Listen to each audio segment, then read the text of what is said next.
ድንግል ማርያም በቀኝ በግራ ትቁምላችሁ፣ ከፊት ትምራችሁ፣ ከኋላ ትከተላችሁ። በልቡናችን ከልጇ ጋር ነግሳ ለዘላለም ትኑር። እግዚአብሔር በመግባት በመውጣታችሁ አይለያችሁ፣ የምትመኙትን ሁሉ ያድርግላችሁ። ምን ነበር ቅድም ያልነው? አንድ ጥቅስ ብለን ነበር አንድ ላይ ኃይልን በሚሰጠኝ በማ ስንቱን እችላለሁ? ሁሉንም ቻሉት ግድ የለም።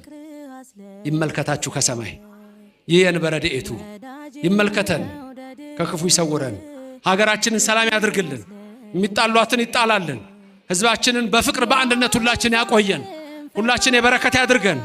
በዶኪማስ ጓዳ ተገኝታ ሙሉ ያደረገች የእናንተንም ቤት ሙሉ ታድርግላችሁ። ምሊተ ክብር ምሊተ ውዳሴ ከፍ ታድርጋችሁ። ኢየሱስ ክርስቶስ በሕይወታችሁ ከእናንተ ጋር ይሁን። ምን እንዳላችሁ ታውቃላችሁ? ቀና ብዬ እንድትሄዱ አድርጋችኋለሁ ይላል። ቀና ብላችሁ እንድትሄዱ ያድርጋችሁ። መተማመን ኃይልና ብርታትን ይስጣችሁ። ወይ ሐድሱ ርዘቶሙ ይላል። እንደገና እንድትታደሱ ያድርጋችሁ። የልጁን መልክ እንዲመስሉ አስቀድሞ ወሰነ እነ ቅዱስ እስጢፋኖስ። በሰው ዘንድ ተንቀው ግን በሰማይ ክብር አላቸው። በእኔና በእናንተም ዘንድ ክብር አላቸው። አሜን። ክብርም ምስጋና